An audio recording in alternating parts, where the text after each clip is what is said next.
Usong-uso nga ngayon yung mga Thai food, 'di ba? Syempre, hindi nawawala dyan itong Thai sticky rice. Gamit lang ng glutinous rice or ang tinatawag natin na malagkit dito sa Pilipinas, kayang-kaya natin itong gawin. Meron tayo ditong kalahating kilo ng malagkit. Step number 1, hugasan natin ito ng 3 hanggang 4 na beses. Pagkatapos niyan, ibabad natin ito for at least 6 hours or mas magandang overnight.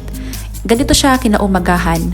Bago natin ito lutuin, make sure na hugasan ulit natin ito ng 3 hanggang 4 na beses.